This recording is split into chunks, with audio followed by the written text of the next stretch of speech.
Since you've all gotten quiet, I gather you'd like to start. And I think we can start while people are still coming in. And if you fall asleep because of the early hour, we won't be offended. But I want to welcome you. This is session 99D.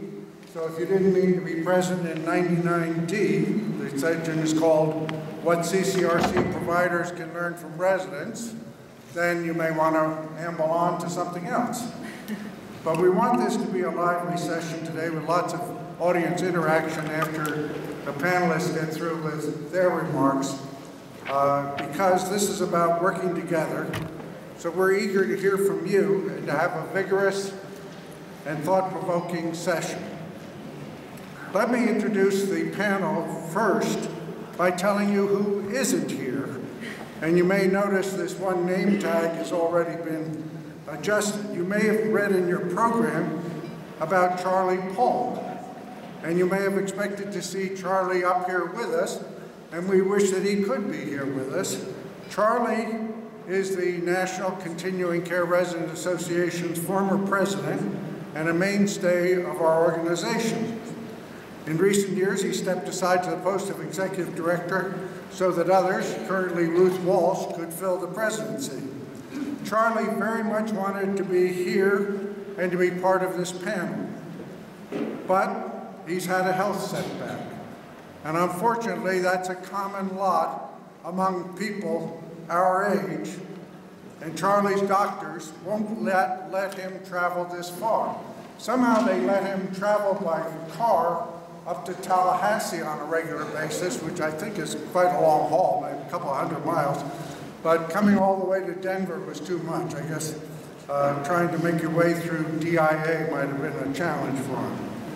But our thoughts and prayers are with him, and we hope soon to have him back in our midst. Please use the mic. Oh, is that better? Okay. Yeah, it's hard to hear yourself when you're up here. Okay, thank you so much. We'd also would like to know something about you. How many of you are residents? Quite a few, quite a few.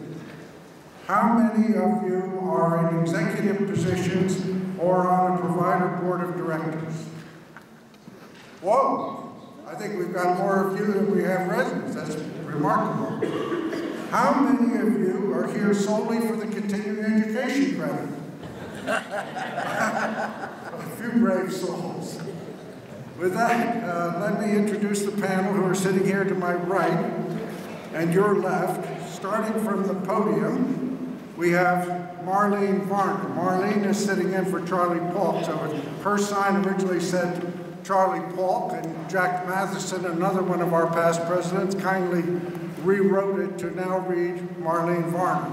Don't be upset if you can't see it from the back. Marlene is resident council president and board member at Deerfield Episcopal Retirement Community in Asheville, North Carolina. And we're very grateful to Marlene, excuse me, not the first time that's happened, is it? Anyway, to Marlene for stepping in to fill Charlie's place. Next is Ruth Walsh. Ruth Walsh is our current president, and she lives in Stone Ridge community in Mystic, Connecticut, which is operated by LCS, which used to be called Life Care Services. And I, for one, have trouble making the transition from calling it Life Care Services to LCS. So if we slip and call it Life Care Services, that's what we'll be doing.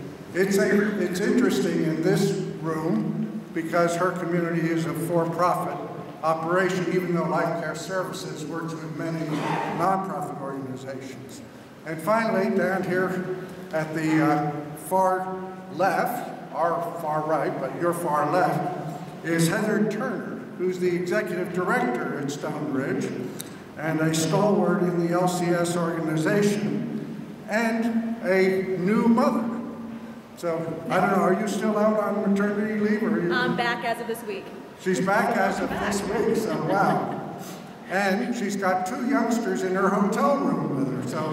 This is a good break. that's a handful. And finally, I'm Jack Cumming, I'm a resident at Carlsbad by the Sea in Carlsbad, California, a lovely community right on the beach. And I'm also an actuary by profession. And we'll be saying something more about that. So with that, let's get started. And Marlene, you're up first, so the podium is yours.